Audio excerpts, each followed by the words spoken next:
de la sous-traitance dans le secteur privé, Miguel Cachal appuie sur l'accélérateur en multipliant les actions non moins redoutables au service des entrepreneurs congolais. Tenez bien, le patron de la sous-traitance en RDC préside aujourd'hui une brève cérémonie d'ouverture du capital de la société Afro-Égypte, autrefois inéligible aux activités de la sous-traitance dans le domaine de télécom. Cette dernière accepte de céder un certain nombre des parts sociales à la société Solutech Service, devenue associée majoritaire avec 51% de parts sociales dans une gestion collégiale avec accès aux dividendes.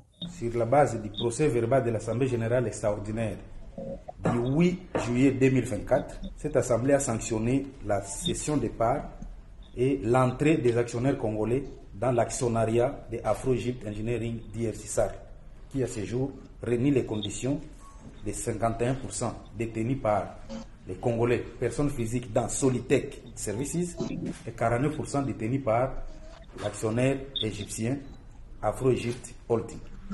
Cette ouverture du capital confère de plein droit le caractère éligible à la sous-traitance en RDC en faveur de la société Afro-Égypte RDC, telle que le veut la loi numéro 17/001 du 8 février 2017, fixant les règles applicables à la sous-traitance et ses mesures d'application.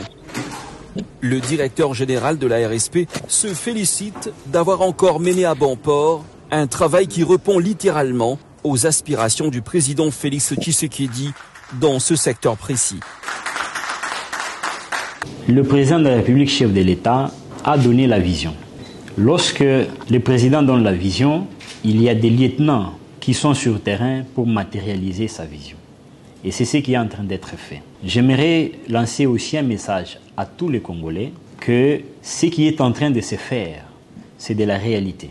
Et ceux-là qui pensent que c'est de la blague vont rester dans cette même distraction. C'est comme les bateaux de Noé. Lorsque Noé était en train de construire l'arche, il y a ceux-là qui ont cru et ceux-là qui pensaient que c'était de la blague. Et on a su comment cela avait fini pour eux. Donc, quittons la distraction. Il s'agit de l'intérêt économique de la nation. Et chaque Congolais, d'office, est éligible à la loi de la sous-traitance. Et mettons-nous au travail parce que c'est le travail qui assure l'indépendance. Marc Compoy et Ahmed El Morsi, de nouveaux partenaires qui ont à tour de rôle salué la qualité du travail abattu à la RSP. Nous sommes très contents parce qu'aujourd'hui nous avons finalisé ce contrat avec Afro-Égypte qui devait se conformer à la loi de la sous-traitance congolaise. Nous remercions le président de la République, son Excellence M. Félix Tshisekedi, et nous remercions aussi M. Miguel, le DG de l'autorité de régulation de sous-traitance, parce que c'est à travers lui que nous nous conformons à la loi congolaise. Nous, Congolais, nous nous conformons et les entreprises des étrangers se conforment aussi à la loi congolaise à travers l'autorité de régulation de toutes ces sous-traitances.